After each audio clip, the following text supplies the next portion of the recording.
இன்னொன்று பாண்டியராஜ்னா பசங்க வச்சு தான் படம் பண்ணுவார்னு ஒன்று இருந்தது. அதை உடைக்கிறதுக்காக கஷ்டப்பட்டு போய் பண்ணால் இப்போ குடும்ப படங்கள் மட்டும்தான் பண்ணுவார்னு இருக்கு. இதையுமே உடைக்கணும் அப்படின்னா நான் சேது சார்ட்ட வேற ஒரு கதை ஒன்று சொல்லி வச்சிருக்கேன். அது சுத்தமாக ஃபேமிலியே இருக்காது. ஆனால் தயாரிப்பாளர்கள் வந்து உங்களுக்கு குடும்ப கதை நல்லா வரும் சார், நீங்கள் குடும்பம் பண்ணுங்கன்னு தான் கேட்குறாங்க. என்னை மீட் பண்ணுற ப்ரொடியூசர்ஸ் ஹீரோஸ் எல்லாமே அது குடும்ப கதைகள் தான் இது பண்ணுறாங்க. அதனால ஹீரோக்கள் வந்து குடும்ப கதைகளை அவாய்ட் பண்ணுறதோ ப்ரொடியூசர்ஸ் அவாய்ட் பண்ணுறதோ கிடையாது.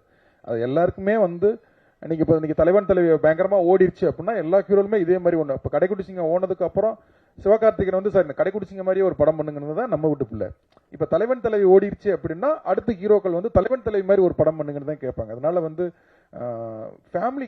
ஃபேமிலிக்கானது. ஏன்னா லவ் படம் எடுத்தோம்னு வச்சுக்கோங்களேன், 2 டிக்கெட் தான் போகும். நான் எப்பவுமே அதான் சொல்லுவேன், 2 டிக்கெட் தான் போவோம்.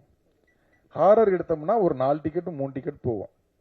அது ஆடியன்ஸ் வந்து பிரிஞ்சு போகும். ஆனால் குடும்ப படம் எடுத்தோம்னு வச்சுக்கோங்களேன், 10 டிக்கெட் 20 டிக்கெட் 40 டிக்கெட் 50 டிக்கெட்லாம் போகும். படம் பிடிச்சிருச்சுன்னா வாட்ஸ்அப் குரூப்ல போட்டாங்கன்னா அது பிச்சுக்கிட்டு போயிட்டே இருக்கும். அப்படித்தான் வந்து கடைக்குடி சிங்கத்துக்குலாம் டிக்கெட் கிடைக்கல, நம்ம வீட்டு பிள்ளையே டிக்கெட் கிடைக்கல.